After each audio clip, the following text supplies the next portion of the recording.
gentlemen, may I have your attention, please?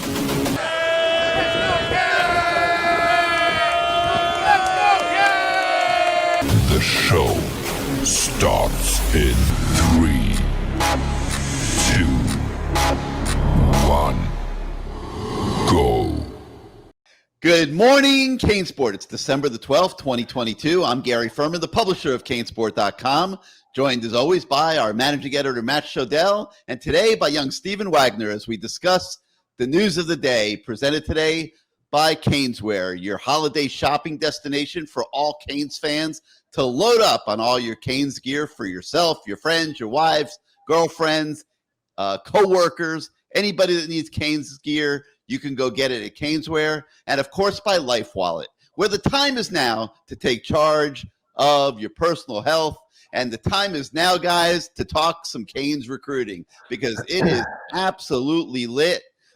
A lot of these Miami commits have gone absolutely haywire. It has inspired an outbreak of Steven's allergies, which are like running as wild and rampant as these Miami targets and commits are this weekend. He's alternating between the phone lines and the tissues. So if you see him start gagging on this show a little bit, and you notice that he has to mute his microphone so that he can decongest himself, please excuse that and go easy on Steven in the YouTube comments. Do not touch his allergies. Okay. Now let's get to the news of the day, guys. And man, I don't even know where to begin.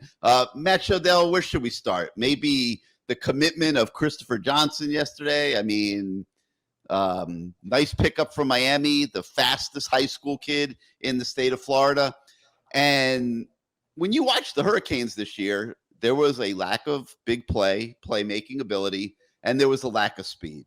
Let's be honest. And we don't know yet how polished of a running back Christopher Johnson's going to be, how immediate impact he's going to be. But Matt, I'll start with you. He is going to bring speed to this football team. Well, I mean, look, the biggest news of the weekend, obviously, was the DM that we got from Luis Dana. I don't know if you check your DMs, Gary, but I checked the CaneSport DMs last night. It said, "Hi, my name is Alice. I'm currently single. I'm a big fan of traveling. So I'm seeking an American boyfriend here, gentle and elegant, mature and considerate," which I assumed was meant for you until I read, "No pervert, please." So, I don't know who she thinks she was talking to. Obviously not you, Gary. But Christopher Johnson Jr., to keep along the theme, he's not a pervert. He is a very handsome American gentleman, gentle and elegant and mature and considerate. So maybe it could have been for Christopher Johnson Jr. I don't know. But certainly I do like what Christopher Johnson Jr. brings to the table for Miami. They need that speed element. But, really to me, I want Mark Fletcher. Like, call me greedy. Christopher Johnson's great. To me, he's maybe a little bit along the lines of a Jalen Knighton. I think someone put it this way, a Jalen Knighton who doesn't fumble. That's what somebody called him. And that's fair to some extent. He's got blazing speed, and you always want speed. But they do need, and they have not had it, a guy who can do both, who can run fast, move laterally well, and have power. And I was talking to Mark Fletcher's coach yesterday, and he compared him to Derrick Henry. He compared him to Derrick Henry, okay? And he said he was not Derrick Henry a year ago. A year ago, Mark Fletcher was a different running back. He's gotten faster straight ahead speed. He's gotten faster lateral speed. He's a different running back this year, and everyone thought he was great last year. And this is a guy, mind you, at American Heritage, one of the top programs in the country, if not, the top, high school program, that's produced numerous first-round NFL draft picks. Not only that, but the new coach this year, Mike Smith, was the running backs coach. He coached Sony Michel. He has coached amazing running backs. He coached Mark since 8th grade, personally as a running backs coach through 11th grade before taking over as head coach. So when he tells me, I've heard the coach talk from numerous coaches about my guy's the greatest this and the greatest that, Mike Smith will tell you, okay? He will tell you, listen, the guy's going to be really good. He's not there yet. He'll tell you this. He's a guy who tells you the truth. So I want Mark Fletcher. Thank you, Christopher Johnson. I'm not saying don't take Christopher Johnson. I want Mark Fletcher, okay? That's all I'm saying. I want both of them. Well, Mark Fletcher's Another one bringing quite a bit of drama to this recruiting situation here down the stretch. Visited Florida, and there's a lot of Florida noise with Mark Fletcher that Miami's going to have to overcome. But a positive is that the Hurricanes are getting a visit from him next weekend. And it always helps to have the last visit, Steven. You get to make the last impressions.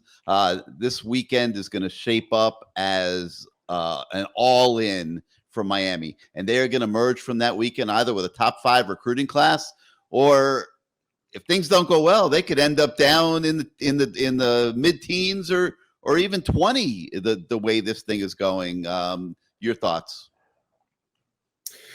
Yeah, I mean, you look at kind of the way that things have trended over the last couple of weeks. Like, really, honestly, since I started here, maybe I'm a good luck charm or something, because since I've started, only good things have happened for Miami. They flip Colin Sachiampong from Michigan at the end of November, the start of December. They flip Joshua Horton from North Carolina to Miami. They land Christopher Johnson. All this really positive recruiting momentum over the last couple of weeks. We've seen them. They dropped the other week, I think, from 8th to 10th in the recruiting rankings because Clemson signed somebody, and then another non-ACC team signed somebody. Everything that Miami has done has been in a positive direction for the Canes in terms of their recruiting as far as the month of December goes. They haven't lost anybody. They haven't had anyone decommit yet. And we've seen a lot of kids, decommit. We've had a lot of kids reopen their commitment. That being said, there's still a couple of kids that don't feel like they're absolutely slam dunks for Miami. And I think that there are a couple of kids that are making this coaching staff kind of nervous. But there is no doubt that next weekend, everything that has been, every piece of recruiting that these coaches have done since they arrived in Coral Gables and focused on the 2023 class, all of that has built up to this weekend, where this coming weekend, which is really going to be the make or break. Like you said, this could either catapult Miami into the top 5 for the first time in forever, or this could drop them to, 15, 16, somewhere in that range, maybe looking at somewhere that even flirts with 20 if things don't go the way that they really want things to go. So absolutely everything is really building up to this weekend. And from what we've seen from the efforts that this coaching staff has put forward into recruiting, Mario Cristobal's a dog. Alex Mirabal's a dog. They've recruited extremely well. They've recruited with a tremendous amount of energy. Every recruit that I've talked to has talked about how good of a relationship that these coaches have built with them, as opposed to coaches at other schools, or in some cases even the previous coaching staff, which maybe didn't have as heavy a reputation of being these elite recruiters and awesome relationship builders. So I think I personally feel like Canes fans should have some optimism heading into next weekend, just kind of feeling like, hey, I trust the guys who are kind of running this. I trust Mirabal. I trust Cristobal. I trust this staff to recruit these kids well. And so I think that there's room for optimism. I think that you should feel good going into next weekend. All right, Matt, you keep drinking that ginger juice. Steven's on a roll, so I'm staying with him before his allergies kick in and he can't speak anymore. Steven, you spoke to Samson Okinola yesterday, and there is no bigger recruit on the board than Samson. And, man, it's like Miami's been on the cusp of getting a commitment from him for months and months and months, and now the last couple weeks, this romance with the Florida Gators seems to oh my God, man, that ginger juice. I'm gonna call it romance with the Florida Gators has seemed to like really kick into overdrive, and they clearly are a legitimate threat to Miami here. And I just wonder, I wonder about a lot of things with this whole, whole Florida run. But, Samson, the impression that you were left with after your conversation with him yesterday. There's a lot of will they, won't they going on right now between Samson and Miami. This is that one couple where, and everyone kind of knows, can point to this couple. It seems like they should probably be together. They flirt, all the freaking time. They never really say anything bad about each other, but at the same time, maybe the girl has her eyes, I don't know. I'm trying to think of a good comparison here without saying, your brother or your cousin. Girl has her eyes on Matt Shodell. How about that? Yeah, that's a great way to put it. She's got her eyes on Matt Shodell. Right. And Florida definitely feels like a legitimate threat here. Okinola posted on his Instagram, some of the stuff that he did while he was at Florida this weekend. You saw him, taking photos in a Lamborghini at the football stadium there. You saw him doing photo shoots. You saw him interacting with everybody. Florida is, very clearly making a big push. And Samson told me that one of the messages they had for him was, like, you're so, along with, the usual, you're so great, you can have an impact here, all of that stuff that literally every recruit ever has heard from every single school that they've taken a visit to.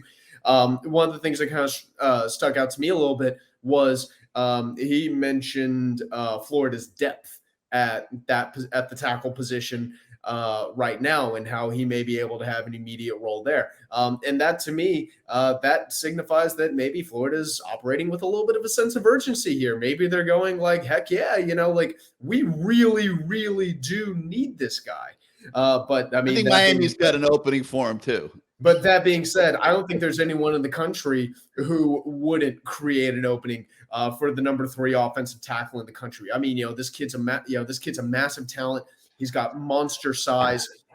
He's one of these guys who really, there's maybe a handful of offensive linemen in each recruiting class who can come in as true freshmen and immediately deliver. Just because of the adjustment period that it usually takes offensive and defensive linemen to adjust to kind of get to the point where you really feel comfortable with them being out there on the field. I think he kind of feels like one of those guys who might be able to make that impact right away. He's keeping things pretty vague in terms of which schools he's interested in, which schools he's still in touch with. He said that he's planning on releasing some more information on social media in the coming days that's going to kind of update which schools he's still interested in.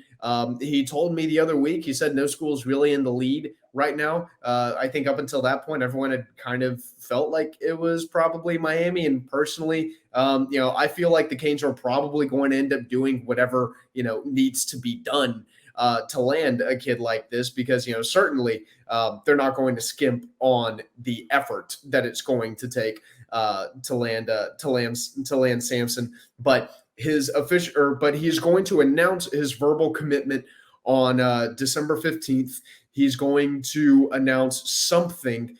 He didn't specify what, but something that's going to update more information about kind of, like the last couple of schools that are in the running. I think the on 3 RPM says Miami's number 1 and Florida's number 2. And it's something around like a 65 to 33 split or something kind of around those numbers. And, that's kind of what it feels like.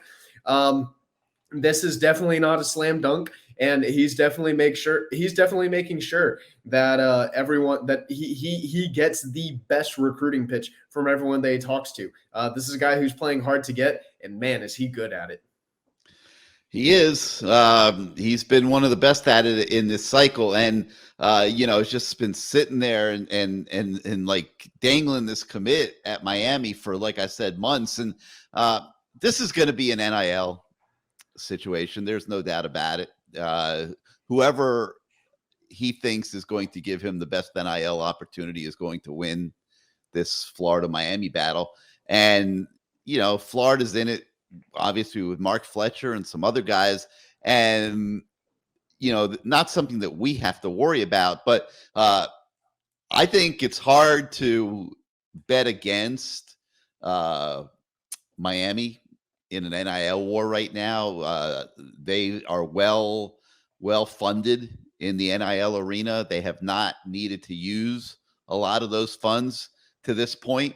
And I believe that through Life Wallet and the new Miami Collective, they are sitting on a war chest right now that they are going to be able to unleash here in the last week or so of recruiting to secure the guys that they really, really, really feel they need. And there is no question that Samson Okinola is one of those. And, kids can't technically finalize NIL deals till after they, I guess, commit or sign. It's, there's a lot of gray area there or whatever, but let's not kid ourselves. They're not going into this period and these decisions not knowing what their situations are going to be with NIL. And I like Miami's position there, but you got to give Florida credit for getting into the fray here. It looks pretty obvious that the Gators are going to win their share of recruiting battles here on the landscape of recruiting in the final, 10 days or so. But I still like Miami in this Samson Okinola thing. I hope I'm right, because I know how much he means to their recruiting class this year. But I guess we'll continue to monitor that and see what happens. All right, Matt, you should be juiced up now. Pardon the pun. American Heritage. You mentioned Mark Fletcher. Damari Brown's still sitting there. Brandon Innes is still sitting there. Your thoughts on that situation now, as it pertains to the story that's on the website today and what we're looking at here over the next week or so? It's interesting. So with Innes, he's not visiting Miami this weekend, which most fans would say, oh, well, that's it. We're out of it. We lost. But he's probably going to wait until February to sign, which would be great if that actually happens, because he can take an official visit to Miami in January, right before he signs. And if Mark Fletcher doesn't sign on signing day a week from Wednesday, then I'm not sure why Miami will have brought him in now either. I always am a big fan of bringing in a top recruit the weekend before he signs. Huge fan of that. I'm not a fan of having him visit in December and he's signing a month and a half later. Yeah, Mark Fletcher lives around the corner and can come back, but you always want to have that last real influx of your message in his ear, in his family's ear, why he should come to my school. So I think Miami is taking a shot here to get him on campus, to make sure he has an NIL deal that's acceptable to him and his family, to say, here's what you can do here, and to try and convince him to sign early. Because he still might sign early. If he feels at home at Miami, feels everything's right at Miami, and if they can convince him not to wait, that's why you bring him in for the visit this weekend. If he doesn't sign early and he came on this visit this weekend, I don't think he's coming to Miami. That's it. That's just my feeling. So I think if he does indeed stick with this weekend's visit as planned, which, by the way, will be a shortened visit because they have a game that they have to play in the championships. So again, you're not even getting a full weekend visit out of him. And if you do that and he doesn't sign early, then I'm not, I wouldn't be optimistic. But you get him on campus. If he says, hey, I am going to sign early after that, he'll be a Miami Hurricane, in my opinion. Innes, I think, is a long shot, even though he's waiting until February. And then Damari Brown, I still think winds up at Miami. Florida State and Alabama are involved. It's never a slam dunk. But with Mark Fletcher and with Damari Brown, if NIL did not exist, they would be signing with the Miami Hurricanes. They have been recruited. Miami has out-recruited every other program in the country for both these players. Both these players would prefer to stay home, with all things being equal. They're very close to their families. They want to be able to have their families come to all their games very easily. But NIL has screwed everything up. NIL negates the Mario Cristobal edge, and the Mario Cristobal edge has never been game day coaching and out scheming every other team. Mario Cristobal edge has always been, I work harder than everyone else. I don't sleep. I bond with recruits and their families. I do my homework with every recruit to know what's important to them. You know, you're calling grandparents and nieces and nephews on their birthdays. I mean, these are the things that Mario Cristobal does. He is personally involved in every single recruit, which I've never heard of at Miami before. Personally involved, head coach with every single prospect they want. And it's all negated by something that's a 3-letter word. You know, people talk about 4-letter words. NIL is a 3-letter word for Mario Cristobal. It's the worst thing that could have happened. I know Gary says there's this great war chest. Well, great. I do believe that if Miami has a war chest and outbids everyone, they'll get everybody. But we're going to find out over the next 2 and 3 cycles, not just this year, but 2 or 3 cycles, does the one main guy at Miami keep pumping $15, $20, $30 million a year into it? Do these collectives that this one guy thinks are going to disappear? He's going from 10 to 15. Let's not get crazy. No, but he's going to keep raising it, I would hope. I think everybody else is going to be going down, and he's going to be able to stabilize. Like, this is non-sustainable. What's going on? It doesn't. Okay, it doesn't. John Ruiz's model, not to criticize him at all, because what he's doing is fantastic for the program. We all know that. But his model is based on, my business is getting a benefit from this. Okay, he's clearly said it numerous times, and it makes sense, right? He doesn't want to. And his brand and his personal brand is. He doesn't want to throw his money away. Long term, he's saying these collectives will disappear. Well, my concern for John Ruiz as it relates to Miami would be when you have a no-name recruit who you're paying $100,000, $200,000, $300,000, $400,000 to. I mean, look, he paid $800,000, was it, to the 4th best player on Miami's basketball team right now? Is that much? Is it $800,000 or $400,000 a year, 2 years? Nigel Pack, yes. Yeah, to the 4th best player, as it turns out, on the Miami team. It's not going to take him long to realize I'm paying 25 recruits a year who nobody knows their faces.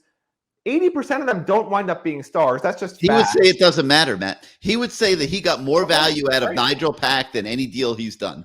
Right, because it was the first one in the portal, he says, right? No, it was because of the publicity it got and because of the amount. Well, it's because he was the first one in the portal, is what he clearly said. Look, I get it. I'm saying if it can be sustained at the NIL level, everything else is in place. That's all I'm trying to say. As long as John Ruiz and whatever collective Miami can come up with can sustain at the same level as every other top program, not even above it, just the same level, Miami's going to be a great program. That's the 3-letter word that can screw up this program, though, because everything else is in place. I really believe that. And it's a shame that, out of all these years, this could have happened. NIL comes along when we finally have a head coach who's an amazing recruiter. Now there's this outside factor that we can't control. That's being controlled by somebody named John Ruiz, who Miami has no control over. And I would give Mario complete total credit for John Ruiz, except for the fact that John Ruiz told me in our town hall last week that had Mario not become head coach, he still would have gone into NIL, which I think is interesting. And then he blinked, which I think means you're lying. When you blink, right? I don't know. I was shocked. I was so shocked by the answer that I didn't have time to drink some ginger juice and recover or question it. But the way I see it right now, Matt, is wait a minute. Luis Dana just responded, Gary. She says, I got your message. I will be at your house, Gary, in half an hour.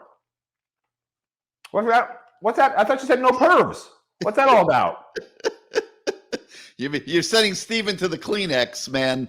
He doesn't know what to make of you. He's like, man, they didn't tell me about this Shodell guy when I took a job at CaneSport. By the way, people out there, I'm not making this up. Someone sent us this DM. Can you put it, if I send it to you, Gary, you want to put it on your screen? I'll email it to you right now.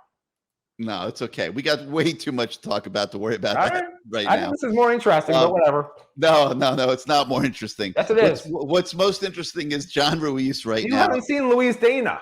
She's like a robot. John Ruiz right now is the MVP of Miami Athletics. There's no question about it.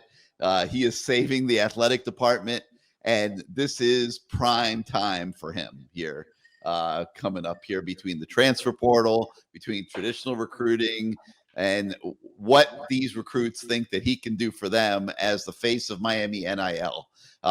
So I would be like 2 bits, 4 bits, 6 bits, $1 off on John Ruiz. Stand up and holler right now because it really is showtime for him. And I'm pretty confident that he's done pretty well by Miami to this point, and I'll be surprised if that does not stay the same. All right, there's so many stories for us to touch on. There's no way we are going to be able to cover them all on this show, but we will cover several more. But first, we need to take a moment to hear from our sponsors. Let's start with your Canes holiday shopping headquarters, Caneswear. Welcome to Caneswear. Family owned and operated since 2010, Caneswear has all the latest merchandise for the Miami Hurricanes, Miami Dolphins, Inter Miami Soccer, and more. Come visit us at our store in Davie on University Drive, just south of I-595, or online at Caneswear.com. Caneswear, the spot Miami fans shop. And because we were just talking about Nigel Pack, let's hear from our friends at Life Wallet and Nigel.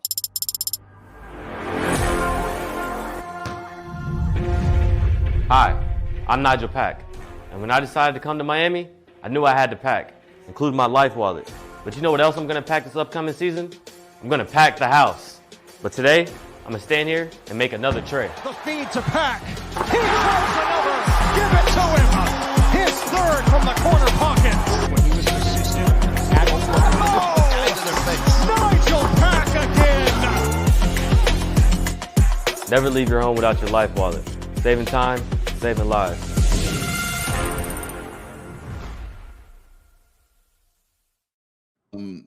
Nigel's been in a little bit of a shooting slump lately, but Miami basketball keeps winning. Huge win over NC State this past weekend.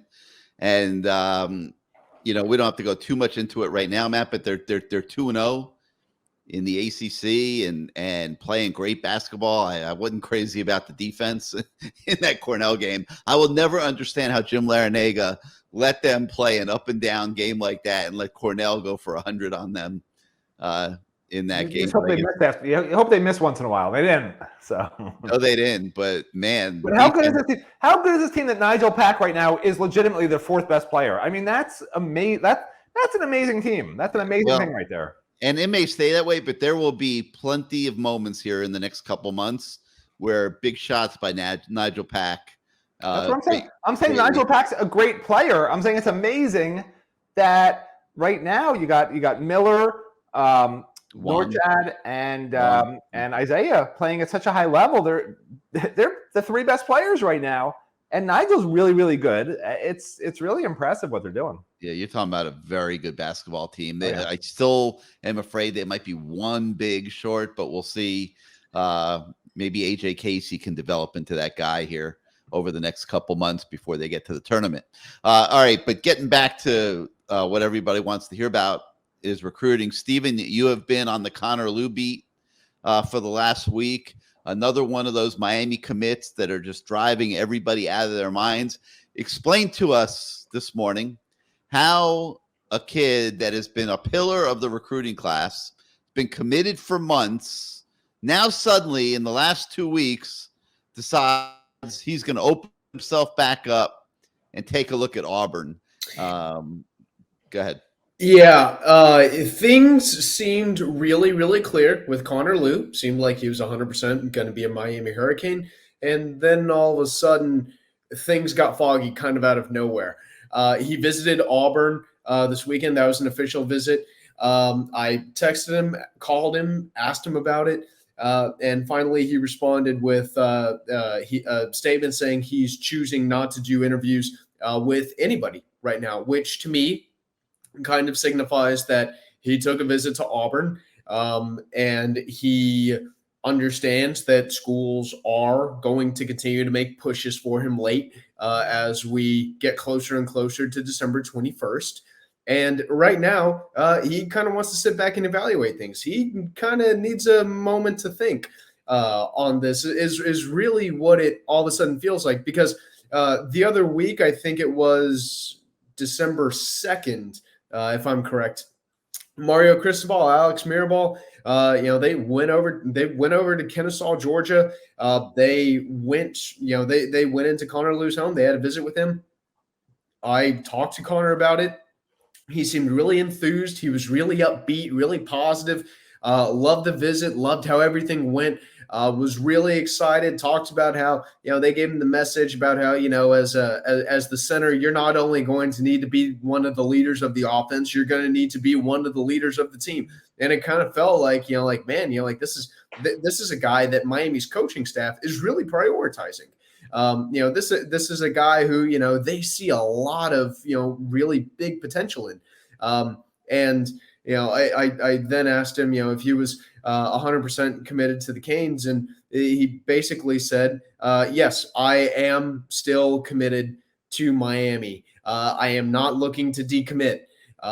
But that being said, he's not shutting there's a but. There's a but. There's always a but. And that being said, he is not 100% shutting the door completely yet. He said he wouldn't be surprised if some schools make a late push. Well, turns out Auburn is one of those schools that made a late push. And I talked to him a little bit before his visit to Auburn, and I asked, hey, so kind of what's your thought process here? What are some of the things that you're looking for in visiting Auburn? What's the update here? And all he said was he's just doing his due diligence. Well, it turns out your due diligence is we talked about Samson Okinola playing hard to get. Well, shoot, Connor Lew's playing hard to get too. He just decided he was going to get in on the action, Matt. You've been covering recruiting for a long time. Your thoughts on due diligence? Well, I mean, first of all, there's a couple of weird things here. So Auburn's a 2-hour drive from his house, okay? He'd already visited Auburn officially. So this was a recruit who wasn't going to get the free lobster and the free hotel stay and the party all night and stay in the dorms. This was a recruit who's serious about Auburn, who said, you know what? This is real due diligence. Because due diligence sometimes is I want to have some fun. I didn't get to take any official visits. That's not the case here. This is a student athlete who's committed to Miami, who said, you know what? I'm not sure about Miami. I need another visit to Auburn. And that's not a good thing for Miami, because I agree with Steven that Connor Lew needs to be in this class. And right now, I'm not sure he will be. And, I wrote this in an article, but anytime that Mario Cristobal and Alex Mirabal get in the home of one of their commits, they get to the point where they are doing an in-home visit with a kid who's committed. I personally, I feel pretty good about the chances of that kid ending up at Miami. I've talked to, multiple kids who have had those in-home visits with Cristobal, with Kevin Steele, with DeMarcus Van Dyke, with all of these different coaches. And, they all, basically reiterate the same message. Oh yeah, this is awesome. Can't wait to be a Cane. All this did was remind me of how great this is going to be and, fire me up even more. Other schools don't even bother talking to me. I'm freaking going to Miami. And so Connor Lew, being in that same position and also saying how excited he was and how well he thought the visit went, but saying that with a but, that to me raises a lot of eyebrows, and it kind of makes me scratch my head and go, whoa, holy cow, where did this come from? It feels like this absolutely just, came out of nowhere. And now all of a sudden it suddenly feels like Auburn is a very legitimate threat to Miami. And if I'm a Canes fan, I'm keeping an eye on Auburn, because remember, with Hugh Freeze coming into Auburn and quite frankly kind of the tire fire that Auburn's been dealing with within the past year or so. I know their fan base wasn't exactly too thrilled with the way that Brian Harsin was recruiting. Hugh Freeze coming in just a couple of weeks before the early signing period. Now he's operating with that sense of urgency too. And he knows, hey man, there's this kid right here in my backyard. Miami also wants to look at him. Clemson's offered him. Georgia's offered him. Tennessee's offered him. He's got a lot of really high profile offers from a lot of programs. And quite frankly, with linemen, I kind of feel like stars, maybe, I'm not saying they're irrelevant, but maybe you can kind of look at them a little bit differently. with offensive linemen. Forget the fact that he's a 3-star recruit. He's a talented kid who can play. And I think Hugh Freeze immediately realized, man, there's a kid in my backyard. He already had some interest in Auburn. Let's make a push right now, see if we can get him here. Because I think right now Auburn has 10 commits in this class and only like 1 or 2 blue chip recruits. And I think they're suddenly thinking to themselves, man, let's go after this kid. Let's go after this kid hard. And there's blood in the water, and the Sharks going after it. There's also something else in the water. I'm gonna tell you what else is in the water at Auburn. There you go. All right, because they just hired a new head coach, and they have made no secret that they have a $13 million war chest of their own in NIL money. And I got a feeling a nice chunk of that is being pointed in Connor Liu's direction. And that is why he visited Auburn this past weekend. And that is why when you reached out to him last night, Stephen, he said, I think I'm going to stop doing interviews for a little bit here now while I absorb all this and work through it, i.e., tell Miami, hey, guys, I don't know. There's a little bit of competition here now. All of a sudden, I got some things I got to think about.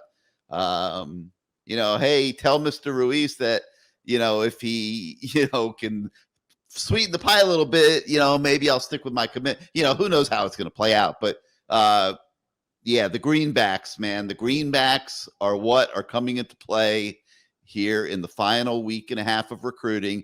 And we are seeing it all the way across. I even saw something was it on Twitter, Matt?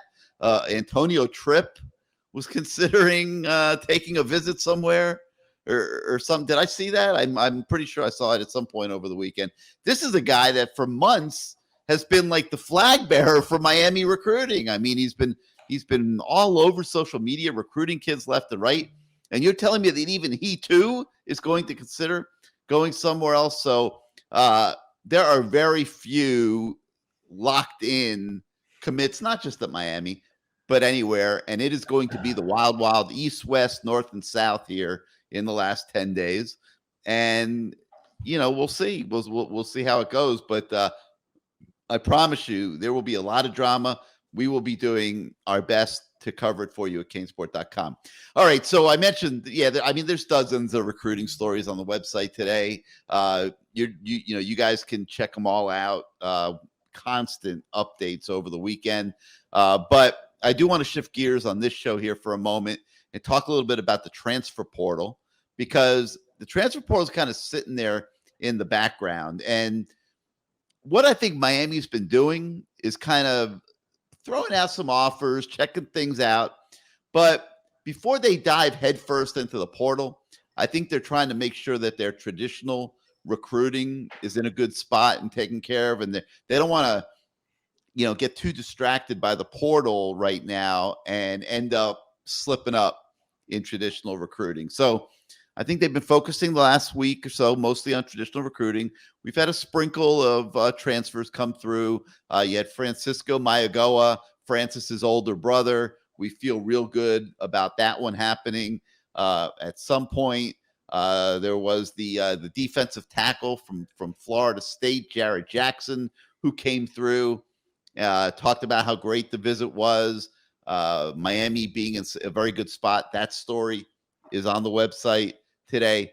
But I think we'll see transfer portal looks start increasing this week. And I think you'll see a decent number of transfers candidates sprinkled into the visit weekend next weekend. Matt, let me start with you. Your general thoughts on Miami's activity in the transfer portal to this point. Well, first of all, I like that Steven said the phrase tire fire.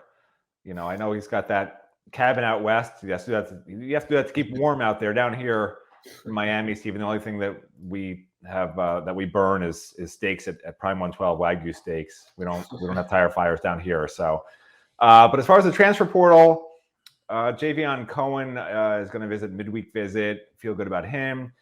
Jarrett Jackson's going to be a Hurricane if they want him. I don't understand really why they're, they must be a little bit desperate at defensive tackle because he's never really done anything, But he's not a free agent, but he only has 1 year of eligibility. If they were going to play at 84 this year, then I would say, all right, I'm okay with taking Jarrett Jackson. If you're playing under the 85 limit, I'd be okay with taking Jarrett Jackson, but in the normal world, no, that's not for me. You guys all know that. As far as Francisco Mauigoa, that's a very interesting situation because there's some behind the scenes information I have, but I can't divulge all of it. But there are things that lead me to believe that Francis Mauigoa and his brother will be going to the same school together, but I have a weird feeling that there's NIL involved and that this is not a 100% done deal for Miami because from everything I've heard, Francisco Mauigoa should have been committed already publicly, and the only reason you wouldn't do it is to negotiate because if you're going somewhere, if you told coaches you're going somewhere, you would just announce it. There's no reason not to. If you don't do that, the only implication that I could think of as a rational, human being, which I'm not, but if I was rational, what I would think would be this is some sort of ploy to get more NIL money, either for Francis or for his brother. And maybe there might be, every other school wants Francis, okay? And Francisco's not half bad himself. So if another school comes along out of the woodwork over these next, week and a half, whatever's left now, and says, hey, here's the package we have for your brother, like nothing is out of the realm of possibility, which is why this 3-letter word is so freaking frustrating. It's so frustrating. I think if not for that 3-letter word, Francisco would be publicly a Miami commitment right now. But the 3-letter word is out there, man. I think he's just cleaning things up at Washington State and packing his bag. He's packing his bag. If he commits the next few days, no way he's not going to be in this class. If he commits the next few days, I'll agree with you. If not, there's something else going on. Like there's no explanation for it, Gary. This is not I know Francisco is not a guy who's about drama. He's not. This is not a drama-filled guy. I want my moment. That's not what this is about. Trust me. He get the concept of going to South Beach, playing on the same team as his brother. I mean, I can't see him turning that down. It's just, to me, it's just a matter of timing. We'll see what happens on that front. Okay, so what's your explanation for why there's no announcement, Gary? When you know there should have been. I think both know there should have been an announcement. It could be a multitude of things. Yeah. It could be a multitude. It could be he had a stomach ache and he didn't feel up to typing on the keyboard. Maybe he had a hand cramp and he couldn't hit the letters "I am committed." I mean, what other explanations do you have? Are you kidding? Maybe he wanted to go back to Washington State. Is this the alternate reality comedy hour with Stephen Wagner? Maybe he wanted to go back to where Washington State is. What city is Pullman? That? Pullman, that's right. Pullman, Washington. Wanted to go back to Pullman, pack all his stuff, maybe get out of town before he announces where he's going. Who the heck knows why? I don't know, but I'll be shocked if he's not in this class. All right, you brought up one point that I think is worth addressing before we go here this morning, and that is defensive tackle and transfer portal. I look at the way Miami's been recruiting. I see two positions that have not been up to snuff.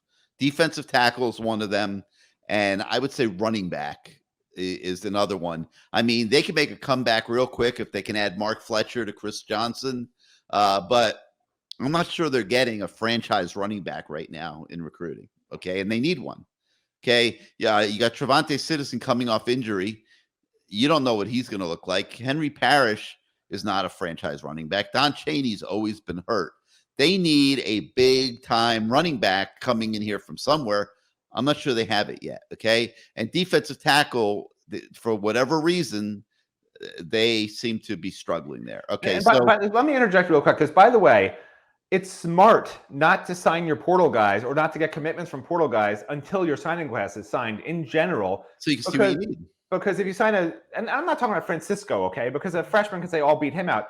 But you sign a free agent, okay? Francisco to me is more of a portal guy. You sign a free agent at that position who's a sophomore, and you just lost your 2 running back commitments. So if they do want to go after somebody, there's another window in the spring, a long window of I think how long is that window? 10 days, 20 days, whatever it is. I think that one's 15. 15 days. So you have another window there. Once these guys are signed, you have them for at least a year, nowadays. Then you can go after your portal free agents. Because that's when you can make the offers. You don't have to make offers now in this 45-day window. You can wait till the spring, see what you have. And then after the spring is another window. And that's when you say, okay, we need to open up the pocketbook and we need to get the Ohio State's top running back, whatever it is, you can do that at that point, and you're not going to cost yourself any spots in the recruiting class. Sorry to interject. I just wanted to add that. Okay, now let me get back to point where what I was talking about. All right, Stephen, you see how he does this? He takes us all the way off to tangent all the time. Okay. Also, when Matt said the comedy hour with Stephen Wagner, I just wanted to say I haven't made a peep in like 15 minutes. I know. I've been quiet as a church mouse over here. This is the comedy hour. Don't drag me into this. Gary and me are the comedy hour. We're with you, Stephen. You understand? What am two I? of us are the comedy hour. You're the normal person. That's why it's the comedy hour. Gary and Matt with Stephen Wagner. Do you understand? You are not the comedy hour. This schmuck and this schmuck. These two schmucks. I can't point to you. It's him. Where are you? Which side of my screen? Him and me. There you go. We're the schmucks of the comedy hour. You're the normal one. That's what I was trying to say, Stephen. Apparently, you didn't understand, and nobody else understands me either, Stephen. So join the crowd. All right. So 20 minutes ago, Matt made a good point, and we've since been subjected to all this nonsense. But anyway, Jared Jackson, Matt, you made the point that he hasn't done a lot at Florida State, and he hasn't. Okay, no doubt about it. He's been just the guy, rotation guy. He's going into the portal for a reason. I've heard people say he's soft. I've heard people say he doesn't like to practice hard. There's a lot of knocks coming out of Tallahassee on this guy, okay? Yet here he is in the portal. Miami's looking at him. Miami needs defensive tackles. Darrell Jackson leaving has thrown a monkey wrench into a lot of things at defensive tackle. Okay, they also checked out, and we've got this story on the website as well, a defensive tackle from Georgia State by the name of Thomas Gore. Rod Wright flew up to Atlanta Thursday night, went to see Thomas Gore on Friday. I'm assuming that Thomas Gore will probably be part of the massive group of visitors this next weekend. Now, this one's a little different. Like you say, Georgia State, Matt. And when I first heard that, my mind flashed back to Antonio Moultrie when Miami jumped on Antonio Moultrie last year, and suddenly he was in the signing class. And, we evaluated that pretty hard. And, you were right. I think, 2 out of 350 times in the last year. And that was one of them where you questioned that take in the portal that they were reaching too far for Antonio Moultrie. And you ended up being right. There's nothing wrong. Like Jared Verse is a perfect example. There's nothing wrong. You can hit. Okay. The problem with Antonio Moultrie in particular was A, he was at that lower level, and B, he was playing linebacker the year before, and they wanted a defensive tackle. Like there was just too many red flags for me. I'm not saying don't ever take a lower level guy. I'm just saying that particular one, not for me. All right. Well, this guy, at least according to Pro Football Focus, was the highest graded interior lineman in FBS. He's from Georgia State. He's 6 foot 275. He had an elite 90.3 overall grade and a 92.0 run defense grade. Now, the level of competition is not Power 5, but at least on paper, there seems to be something to work there, Matt, with this kid. How do you feel about this one? Just out of curiosity. Okay, so the issue with him is he's listed at 6 foot on the official roster for the school he's coming from. Which means he's 5'10". What is it? What I was about to say, which means he's 5'4", Georgia State. Yeah. So 6 foot, so he's probably 5'10". 270, they listed him at last season, 270. Okay. That's not a D1 defensive tackle. Like, that's not for me, man. I want a 6'3", 315-pound athletic defensive tackle, like a guy who gets his long arms up in the passing lanes, create disruption up the middle. I get it that Thomas Gore did some good things in the Sun Belt. You know, he was a all Sun Belt defensive lineman, put up some decent stats, had good Pro Football Focus grades.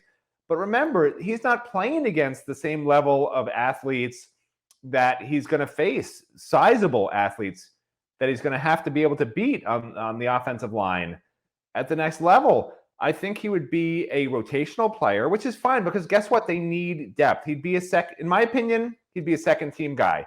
And I think if Miami was being honest, they'd say, yeah, he's going to be a second team guy. I don't need second team guys. I need first team guys. Matt Shodell needs first team guys. I want 4 first teamers at defensive tackle. Can't argue with you, man. That's why I brought up the subject. I think that evaluation here under pressure, because there's not a lot of time, is going to be very significant for Miami. I think they really, really, really have to measure what they do in the portal here and make these spots count, not just take guys, because they could take guys, but that's not going to move the program forward, and it's not going to set them up for a better season in 2023. All right, so tons of stuff on the website. You guys can check it all out. One other thing I will draw attention to is a story today, a coach's perspective on defensive end target Ruben Bain. He's set to announce the state title game, I believe, on Friday, and he was at Florida State this past weekend. Will he choose Florida State? Will he choose the Miami Hurricanes? We'll be covering Ruben Bain's announcement all week long. We also had an update a couple of days ago on the new football practice facility that Miami is attempting to build. They had a massive presentation in front of the city of Coral Gables. We monitored that. We brought you architects' drawings, conceptions, plans, things like that. It's going to be a 7-story building if it gets approved. You can read that on the website as well and get caught up on that project. All right, that's going to do it for today for Good Morning CaneSport. If you like this content, hit your subscribe button, hit your like button. It helps us with the algorithms at YouTube and grow our audience. If you're not yet a subscriber to CaneSport.com, or you have somebody that you would like to give a great holiday gift to, a Canes fan, take advantage of our $10 introductory special at CaneSport.com for $10 a pop. You just think about how crazy you could go with Christmas shopping at CaneSport.com, giving all your Canes fan friends introductory subscriptions to CaneSport.com here for the time. I guess we got 9 months until the start of the next football season. So we hope you take advantage of that. So for Stephen Wagner and Matt Shodell, I'm Gary Ferman. Thank you so much for starting out your day with us, and we'll see you tomorrow, everybody.